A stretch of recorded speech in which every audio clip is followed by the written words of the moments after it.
I commend this bill to the House. I call Gareth Hughes. Speaker, ngā mihi nui kia koutou kia ora. I rise to take a call in this, the Energy Innovation, Electric Vehicles and Other Matters Amendment Bill.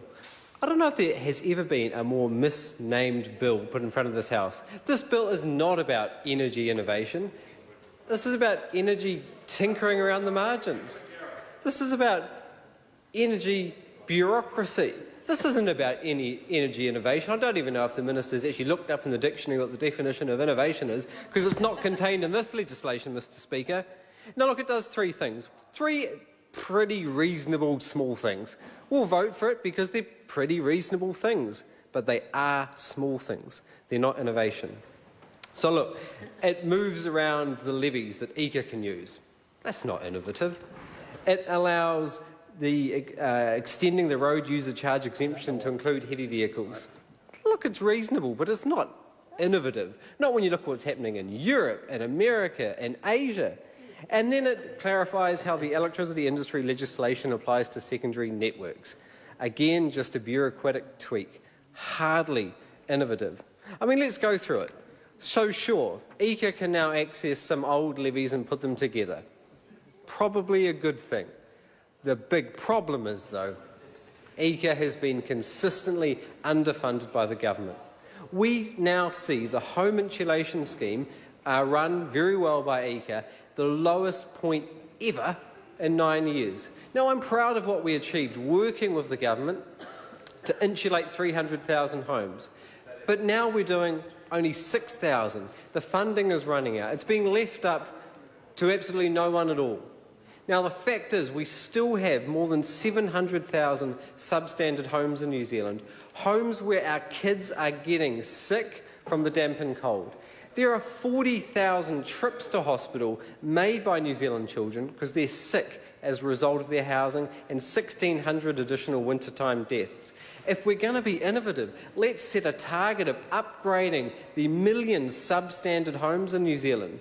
It's not innovative to just cap the funding and move some levies around. We've got a huge opportunity in the energy efficiency and conservation space. The fact is that experts have shown the economic costs of investing in energy efficiency are 0.6 cents per kilowatt hour. The cost of new generation for New Zealand is on the average of 8 cents per kilowatt hour or higher. It's an order of magnitude cheaper. This is why instead of focusing on burning coal at Huntly or new gas-fired power stations in the Waikato built from gas drilled from fracking, we should be looking, instead of new megawatts, we should be looking at new what are called negawatts, or using electricity more efficiently. So it's hardly innovative. Now, when we look at encouraging the uptake of electric heavy vehicles by extending the road user charge exemption, this is surely one of the most modest electric vehicle initiatives around the world for countries that are adopting it. Look, it's a reasonable thing. But I would point out the deep irony that at the time when the government's waving a bill around House calling themselves innovative when it comes to energy, we're seeing our electric, fully electric, trolley buses disappear from Wellington streets, and we're seeing the removal of diesel locomotives, the de-electrification of a main trunk rail line. On the other side of this ledger regarding this bill, the government's trying to encourage electric vehicles by opening up bus lanes. I know my colleague, the Green Party Transport spokesperson, Julianne Gent, is going to touch on this and how it can be detrimental to mobility in our cities.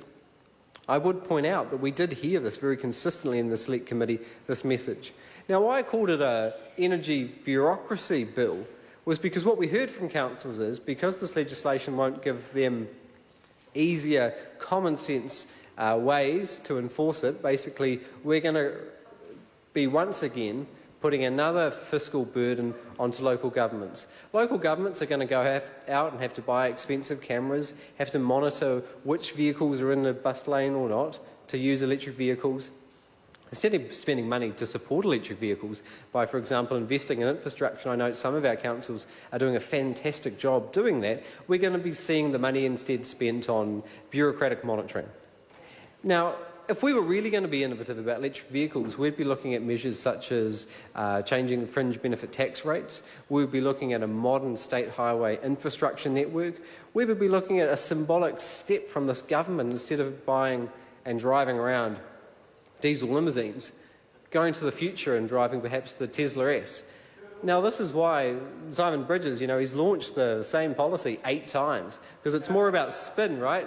The government's looking like they're spinning their wheels, and that's simply all they're doing. They're not really moving anywhere. It's simply spinning their wheels. It's a government based on spin. Now, look, the third thing is clarifying how electricity legislation applies to secondary networks. Look, small, reasonable, but look, you can't call yourself innovative when you're standing by when solar homes and businesses are under attack by the old power incumbents. Look across the country, we've got citizens in Rotorua, Taupo, the Hawke's Bay facing solar taxes from the companies who are scared of solar. And what's Simon Bridges done? What's Judith Collins done? Absolutely nothing. You can't wave around a bill and call yourself innovative on energy when you're standing by the old-fashioned incumbents and trying to squash a competitor. Now, look, if we were going to have an energy innovation bill, I think it would be more along the lines of the energy policy the Green Party launched recently. Here's 5 areas where we could be innovative when it comes to energy. We could be dealing with the inefficiencies in our distribution sector.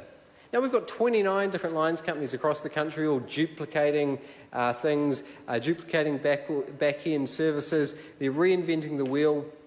29 different pricing schemes, which means we maybe have 100,000 different retail accounts from the electricity retailers because there's so many electricity lines companies. Now, what we see is they're very good at investing in expensive poles and wires, less so investing in cheaper, smarter, Simon Bridges, this is for you, more innovative options. For example, batteries, example, energy efficiency and conservation initiatives, solar. So what I'd like to do is encourage them to be able to work together, to collaborate, to amalgamate. I'd like to give them a requirement that they must consider smarter, more energy efficient and innovative ways of doing business before investing in traditional poles and wires. I'd like to see a more transparent electricity market. I want to see a competitive market where people are operating on a level playing field. But what we hear very clearly from the smaller retailers, they don't have the ability to compete because they can't access the hedge markets in Australia, which limit and lack seriously liquidity compared to Australia or the US. So what we would make sure we can bring is transparency to the wholesale electricity market so those cheaper prices can flow through to retailers. And when it comes to pricing, what we see is instead of focusing on the real issue, which is how do we encourage more cost-reflective real-time pricing, for example, in the lines networks, for example, encouraging what Flick does, and the Green Party would like to see the big retailers offer that as a tariff, because that way we can see consumers save money and we can see the country save tonnes and tonnes and tonnes of carbon. But what's the government focused on? Well, Judith Collins announced yesterday she's going to review the low fixed user tariff. This is the only price signal a consumer faces in the New Zealand electricity market to use electricity more efficiently to encourage conservation. If we can do that, particularly at the peak, we don't have to burn coal at Huntly, we don't have to burn fracked gas in the middle of the Waikato because we've got smarter ways of doing business. So we want to see inefficiencies reduced, alternatives encouraged, more transparency, fairer, more realistic pricing, and just lastly, if we can get them right, we can not only have a more innovative electricity system, we can be saving consumers money, those consumers which we know are going to hospital, that we know sadly are dying during winter, who should be using more power, but also we could see a cleaner electricity system. Now, the Green Party's got a vision that we could get to 100% renewables. It's affordable, it's achievable, it's eminently desirable, but what do we see under National? We see Huntly continue to burn more coal into the next decade. We see a new massive application to get a consent because climate change couldn't be considered and National refused to use the power to consider climate change, which is going to increase our emissions by a full 1% at a time when our emissions are already going in the wrong direction. And what we see is less renewables than we had under Sir Robert Muldoon, less renewables than we had in 1990. We could get to 100% renewables. This is the Green Party vision. Cleaner, cheaper, smarter energy. This is the real innovative approach when it comes to energy. I call Tracy Martin. Kia ora, Mr Speaker.